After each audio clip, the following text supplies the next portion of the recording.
I'm Rob LaCouria, Senior Editor at Gold Derby here with re-recording mixer, sound designer and supervising sound editor, Alexandra Fehrman, who just scored her first career Emmy nomination alongside Richard Weingart and Thomas Hayek for her sound mixing on the Amazon blockbuster drama action series, The Boys. Alexandra, congratulations. Thank you so much.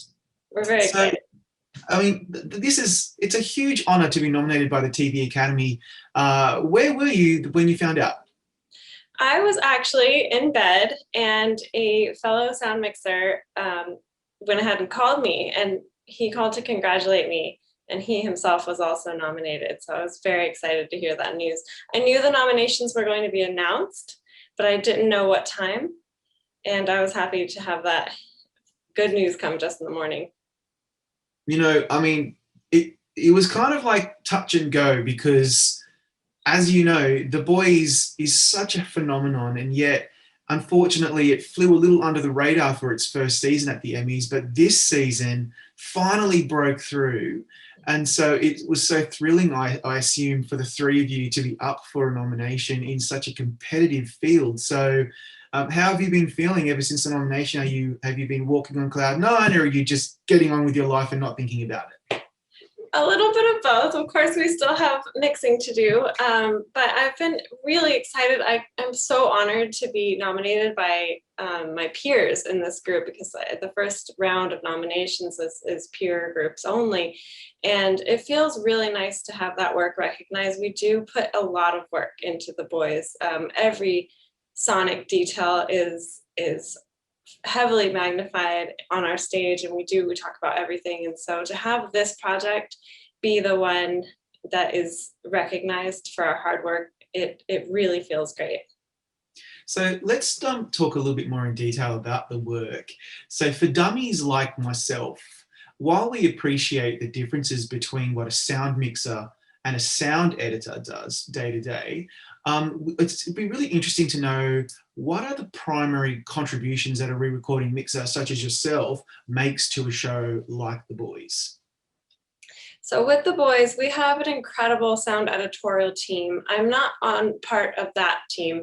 That's headed by Wade Barnett, who is the supervising sound editor, and he works ahead of time with sound designers to come up with the different sounds for each superhero, and sort of like the general shape of what Eric is after, Eric Kripke, the showrunner, what he's after in terms of punctuation for each character. And then all of the sound that's recorded on set by Thomas gets edited and then redelivered to us. So everything that we have on the stage has already been sound edited, and we go through and we massage and make sure that all the balances are there. If we want to highlight certain things sonically, we make sure it's felt in a space. I handle the music and dialogue as well as the group. There's a lot of group in The Boys because the scenes often have a lot of people in them, a lot of crowd, and there's always an intermingling of people on stage and people in the crowd, and people reacting to these monolithic things that are happening on screen. And then my mix partner, Rich Weingart, he handles all the background sounds, which are all the textures of like wind and air. And he also handles the sound design as well as any hard effects. And hard effects are like car doors, car crashes, things like that.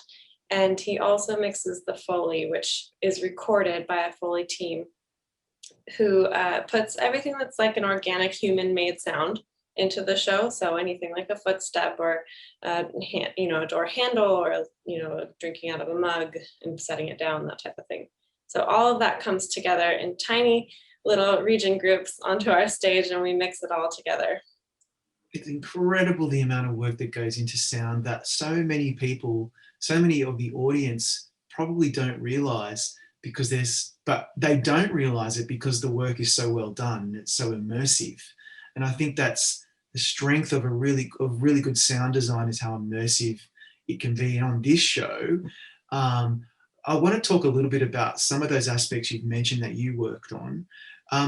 With the music, I think this show's a great example of that. Christopher Lennox's score is so propulsive and It's so different. And yet the mix between what he's doing and then what we're seeing on screen is so seamless that I rarely even notice it because I'm just in the moment. Can you talk us through that work? Yes, Christopher gives us an amazing score to work with. It's really easy to hold on to, and what we do is we sort of massage it around the action. For instance, sometimes you want the score to just be an undercurrent, and sometimes you want the score to be as bombastic as everything you're seeing. So that's something that I think we do really well on this show, is sort of like lead the audience up to that point of excitement. And even though the music is sometimes driving, even in the quieter moments, there are ways that we sort of introduce it and let it go, and then weave it up until we really want it to hit. I think some of the music is very percussive, and I think that is really what helps us kind of pace, and also lends way to the grittiness of the show as well. I think it matches really well in the style of how our characters are and what the music is doing. Why did you choose the season 2 finale as your episode submission that was ultimately nominated by the Academy? Well, we had a hard time making that decision, actually. We were deciding between the two biggest scenes that we're most proud of in The Boys season 2 was the superhero fight, the woman-led superhero fight between Stormfront, Starlight, Queen Maeve, and Kimiko. And we loved that scene. Everybody on stage thought the music was great. We thought the sound effects were great. Everything was fun and playful, and it was such a huge payoff. I don't want to say too much about the series for those who haven't seen it, but it was such a great scene that we were waiting for, and it really kicked ass. Can I say that? It sure can. It sure kicked ass. Definitely. So we were proud of that. The other thing that we were considering submitting was there was an episode previous, I believe episode 6, with a whale scene. Oh, yeah. I won't say too much about as well, but there was some sonic gold in there as well. I'm glad you mentioned that. Actually, like if by the way, people watching this interview, if you haven't seen season 2 yet, first of all, where have you been? Are you living under a rock? But if you haven't, go watch it, come back, because we have to talk about the season. The whale scene was incredible. It's a great example of how you can have the best visual effects and the best performances and production design, but if the sound is off, it doesn't work. So was that a particularly challenging sequence to get right in the balance? So for me, the challenge was making the voice sound like it was actually in organic material instead of recorded in, a built whale. And then of course there were challenges for Rich, my partner who mixes the sound design. He did an amazing job of making that really feel visceral and feel sloppy, but not overdone. It felt really real and sort of, as disgusting as you would imagine. Yeah. See, this is what I mean about The Boys. Whenever I talk about it with people, everyone knows I'm a super fan of this show, but because I love how subversive and unapologetically provocative it can be. And a great example of that is the many head explosions in season 2, which I found so confronting. We get to the courtroom and it's just like a cornucopia of people's heads exploding. And I think the sound in that is so well done, because that visceral sound of the actual head popping plus the people in the courtroom freaking out, was that particularly difficult to get right? Yes, it was. That was a heavily worked on scene as well. Rich was able to get so much detail and juice out of those explosions. And meanwhile, there was music, and meanwhile, there was chaos. And I had all of these group recorded voices that I was panning around the room and making it sound like everybody was, dispersing and coming closer together. And there was also breaths that we wanted to get through. There was certain sighs that we wanted to get, or certain reactions that we wanted to help poke through. So there was quite a bit of weaving between Rich and I to make sure that he could get the most out of his pops and the most out of his brain material, and that we could also feel the panic in the room, and we could also feel the music. Yeah, I think it's an absolute highlight. I'll never forget that scene, probably to the day I die, because it was so horrifying. Shocking, yes. The size and scope of the work that goes into the show, putting it all together in the mix, is pretty amazing. It's a huge show to work on. When you're looking at the finale, the episode that you've been nominated for, can you point out another scene that we haven't talked about yet, perhaps, that showcases your work in blending the oral elements as seamlessly as you've done?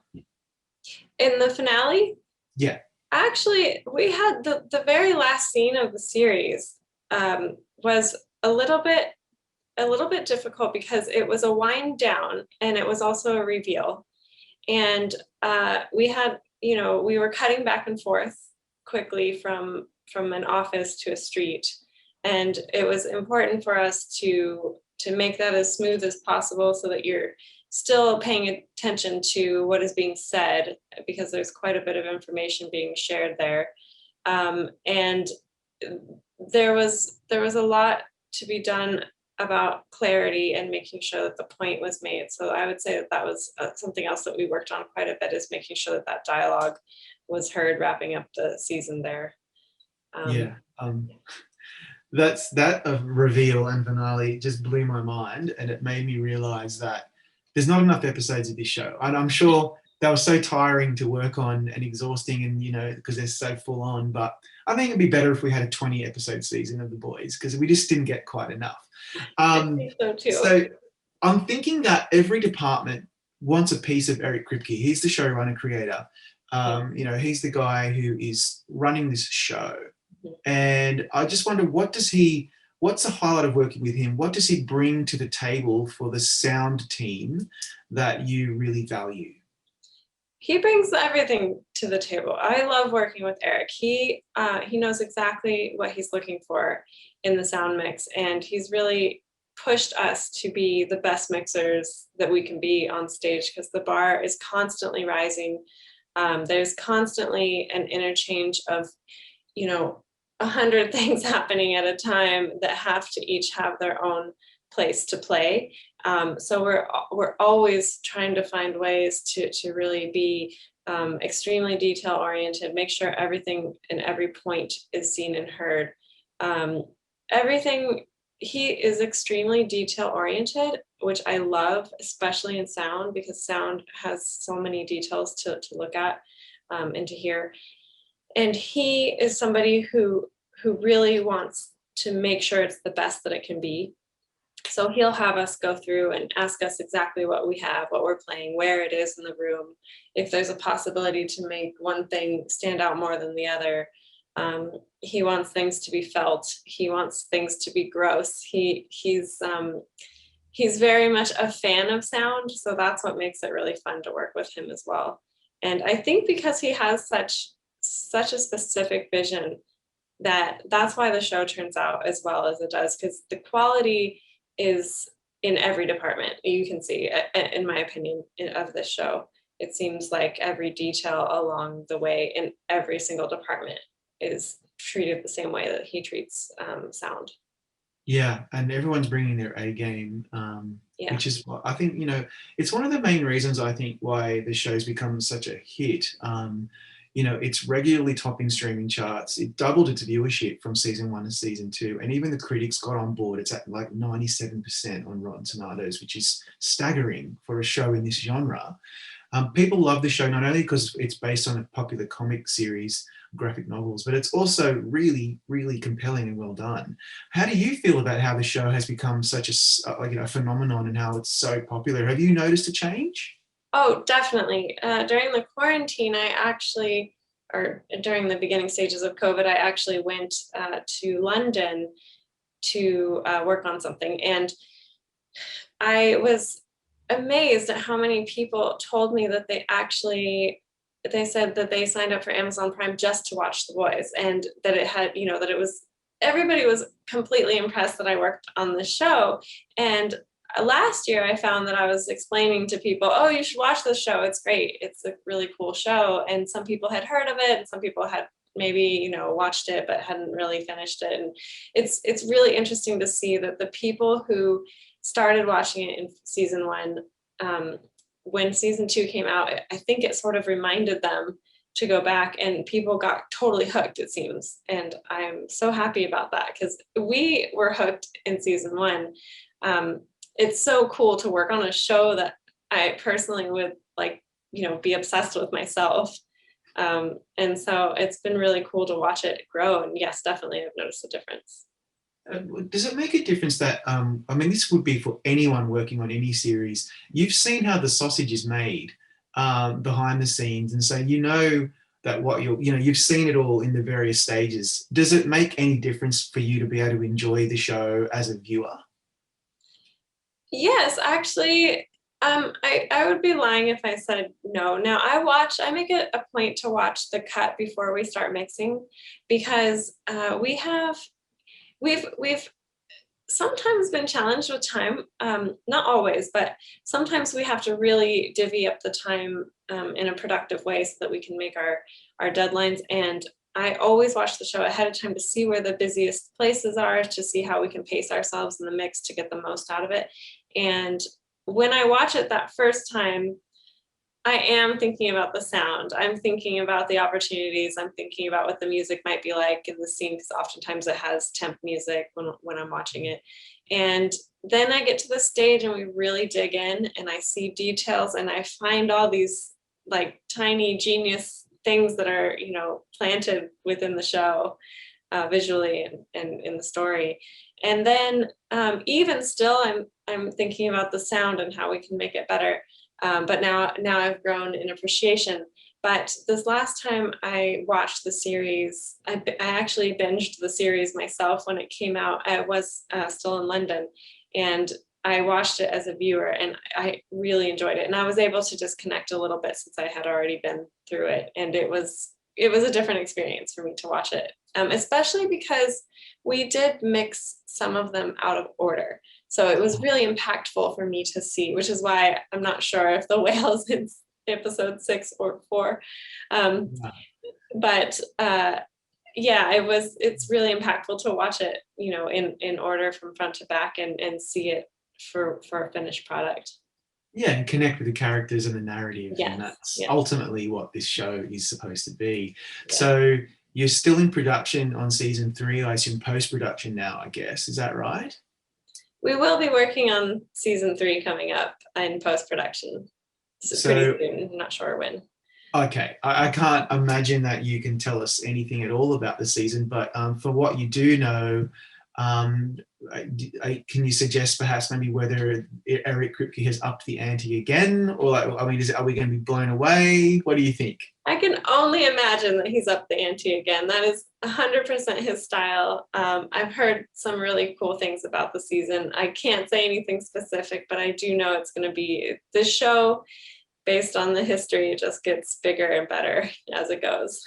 It sure does. I'm so looking forward to it. And on that note, Alexandra, thank you so much for your time today. Congratulations on your Emmy nomination, and good luck. Thank you so much.